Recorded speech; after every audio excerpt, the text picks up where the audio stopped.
सारा राम राम। मेरी पहली वीडियो ने इतना ज्यादा लाइक सब्सक्राइब और इतना ज्यादा सहयोग दियो कि मैं ताने दिलों धन्यवाद दूं।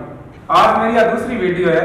इन वीडियो को उद्देश्य मेरा है अगर अपन आ स्पाइन के नाल है इनकी एमआरआई रिपोर्ट आवे जिसकी मैग्नेटिक रेजोनेंस इमेजिंग है, इसकी स्क्रीनिंग रिपोर्ट है। देखो अगर अपन 60-70% नॉलेज हुआ तो अपन अपने ट्रीटमेंट में बहुत ज्यादा सहयोग मिला है। और इन खातर मेरे कन आज 5 है एमआरआई रिपोर्ट है। आगे जगह मुख्य बिंदु है वह ऊपर आप आज चर्चा करांगा। मेरे कन एमआरआई रिपोर्ट है। ये रिपोर्ट में जगह मुख्य बिंदु है वह ऊपर अपन चर्चा करांगा। अपने कन एक ह्यूमन स्केलेटन है, इनके स्पाइन के नाल है, इनके माध्यम में थाने समझाऊंगा कि विज्ञान की अपना समस्या है। पहला बिंदु है vertebral body show normal height है, जबकि वर्टिब्रल बॉडी है स्पाइन आ नॉर्मल है।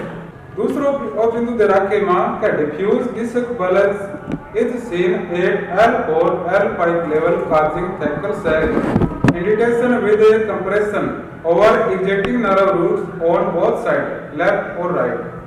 डिफ्यूज डिस्क बल्ज है जो L4 L5 में, यानी L4 और L5 में डिफ्यूज डिस्क बल्ज है तो इनके कारण नर्व कंप्रेस होने ला रही है और अपने बैक पेन हो है लेग पेन हो है। तो अपने का हमारा ये है तो ये हमारे थे सुनने की कोशिश करियो। इनको मतलब है कि आपने डिफ्यूज डिस्क बल्ज है बे कारण है जबकि और देखो L4 L5 है इमा डिफ्यूज डिस्क बल्ज के कारण नर्व कंप्रेस होने रही है, बे कारण अपने बैक पेन है या लेग पेन होने रही है। इमा एक बिंदु दे रखा है थैकल सैक का अपान यदि वो थैकल सैक के कारण अगर डिस्क कंप्रेस होने रही है तो इन कारण अपने बैक पेन और लेग पेन इन कारण भी हो सकते हैं।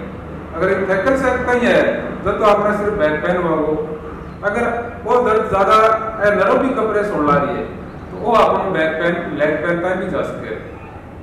एग्जैक्टिंग नर्व रूट वो है जैसे कि एग्जैक्ट करना लेता हूं एग्जैक्ट आज की बाहर निकलना है नर्व इन ऊपर दबाव है तो हमारा रिपोर्ट में देखो एग्जैक्टिंग नर्व रूट आ रही है तो इनका कारण जो लेफ्ट साइड है इन लेफ्ट साइड में दबाव के कारण दर्द होने रही है चाहे वो पैर में जावे या जावे वो है एग्जैक्टिंग नर्व रूट मतलब है कि थैकल सैक है। इनके बीच में जो नर्व पड़ी है वह जो कि बाहर निकल रही है जो कि एग्जैक्ट होने रही है इनके ऊपर है और ब्लड के कारण दबाव है विंग कारण अपने बैक पेन या जो कि लेग पेन है समस्या आ रही है। और ये हमारा रिपोर्ट में तीसरा बिंदु दे रखे है L5 और S1 में जो डिफ्यूज डिस्क बल्ज है इन कारण ये सिर्फ लेफ्ट साइड में जो कि एग्जैक्टिंग है और नर्व है इन पर दबाव है इन कारण बैक पेन है सी लेग पेन है तो वो है सिर्फ एक साइड में क्योंकि एक साइड में दबाव है इन कारण सिर्फ एक साइड में बैक पेन होने रही है। एक चौथा बिंदु दे रखा है कि intervertebral disc are normal height और सिग्नल इंटेंसिटी जबकि आगे बीच में जो वर्टिब्रल बॉडी है आगे बीच में जो डिस्क लागेडी है नॉर्मल है एकदम सही है कोई दिक्कत को नहीं एक पांचवा बिंदु दे रखा है कि ligamentum flavum and facial joint are seen normally. ये बिंदु का मतलब है कि जगह लिगामेंटम फ्लेवम और जगह फेशियल जॉइंट है वह एकदम सही है।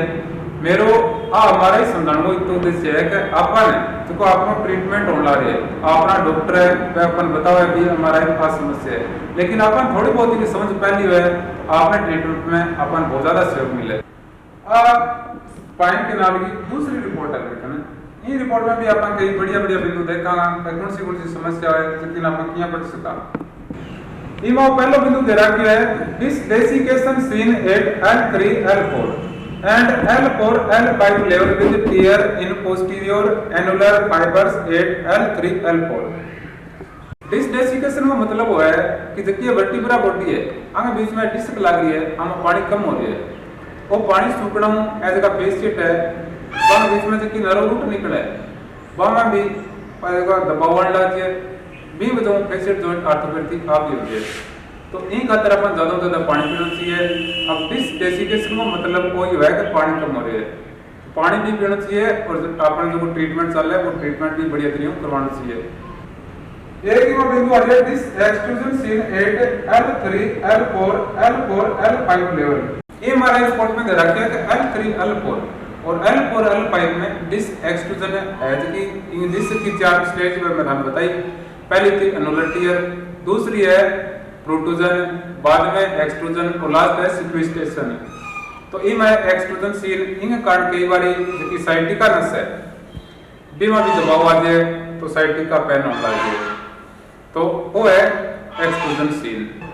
और मैं देखा कि फेशियल जॉइंट आर्थोपैथी इन बिंदु को मतलब है कि फेशियल जॉइंट आर्थोपैथी में ऐसा का फेशियल है हमें बीच में इसको गैप को कम हो जाए, बीम कारण आपका मैरो रूट प्रभावित हुआ है तो बैक पेन भी हो जाए, लेग पेन भी हो जाए, तो आ है फेशियल जॉइंट आर्थोपैथी। वो बिंदु है posterior disc protrusion seen at C4 C5 and C5 C6 level है। ये बिंदु मतलब है कि C4 और C5 पे कि C4 है और C5 है इमा डिस्क की प्रोट्रूजन स्टेज है, बी कारण हाथा में या गर्दन में अपना जकड़न है या सर्वाइकल है वो पार्ट है जो प्रभावित हो जाए। अगर आ सर्वाइकल की समस्या है अपन आपने देखे इस स्टेज पे ना करनी चाहिए। ये रिपोर्ट में दे रखा है कि degenerative change are seen in L4 5 and L5 S1। ये बिंदु को मतलब है कि L4 है और 5 में इमा जो डिस्क लगनी है बिको डिजनरेट शुरू हो रही है, यानी बीमा जो रेडिएशन है वो शुरू होने लगी है, और ये जो L5 और S1 है इमा भी आई समस्या चल रही है। तो आ हमारे रिपोर्ट में ये बिंदु को मतलब है वो ये रेट्रोलिसिस of L5 over S1 vertebra. ये बिंदु को मतलब है कि जो L5 है वो S1 है पीछे निकल रही है, तो रेट्रोलिसिस को मतलब वो ही है, स्पॉन्डिलोलिसिस को मतलब है कि वो बन को है वो यूं आगे निकल रही है। तो आगे एक्सरसाइज में भी था पीछे बताई भी कौन सी एक्सरसाइज नाम करनी चाहिए। इन बिंदु दे रखे हैं कोटा इक्विनल रूट आर अदरवाइज नॉर्मल। ये बिंदु को मतलब है कि कोटा इक्विनल रूट टू निकला है, कि स्पाइन कोड है हां L1 L2 एट समाप्त हो जाए, बी बाद में कि कोटा इक्विनल है तो वो है नर्व रूट है। इन बात में पिछली बार में था बताया कि कोटा इक्विनल सिंड्रोम क्या हुआ है। और लास्ट बिंदु है जो अपने डिस्क के लेवल को डायमीटर दे रखे है, जो वो देखो जो L2 L3 में 18.2 दे रखे है, और जो लास्ट है L5 S1 में दे रखे 11.5 mm एक डिस्क लेवल है। इन बिंदु को मतलब है जो लंबर कैनाल है डायमीटर दे रखे है बीमा जो कैनाल है वो अभी तक नेरो को नहीं 11.5 mm है जो L5 S1 को इन लेवल। तो इमा अगर आप फ्लेक्शन एक्सरसाइज करा बहुत ज्यादा बेनिफिट है, तो इन लेवल को डाउन करते रहे अपन अगर और कोई दिक्कत ना है अपन स्पाइन कैनाल में तो फ्लेक्शन एक्सरसाइज करनी चाहिए, इन लेवल बड़ी होती है।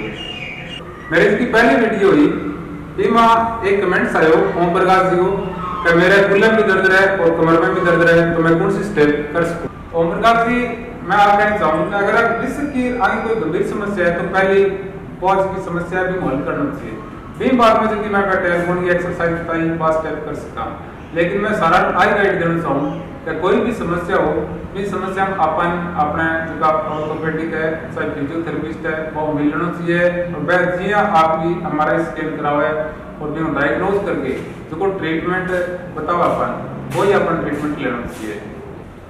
हमारा रिपोर्ट अपन पढ़ी हमारा रिपोर्ट बीन टाइम प्रेजेंट कंडीशन है वह कंडीशन आप बताने ला रही है।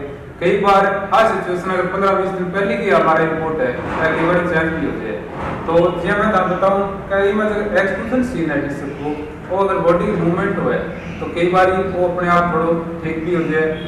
जी हाँ फेशियल जॉइंट आर्थोपैथी है, अगर आप फ्लेक्शन एक्सरसाइज कर ला रहे हैं तो इमा भी अपने सुधार हो सकता है, तो MRI पर भी अपन पूरा विश्वास ना करना चाहिए।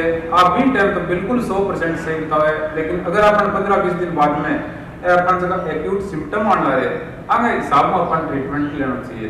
पिछली वीडियो में अगर एक कमेंट्स आयो कि मैं जी पैर 70 डिग्री उठाऊं तो मेरा एक्यूट पेन हो, तो अगर 70 डिग्री उठाना आ रहा हूं तो बीमा पीरिफॉर्म सिंड्रोम हो सकता है, तो जगह जिक्र आप अगली वीडियो में कराना।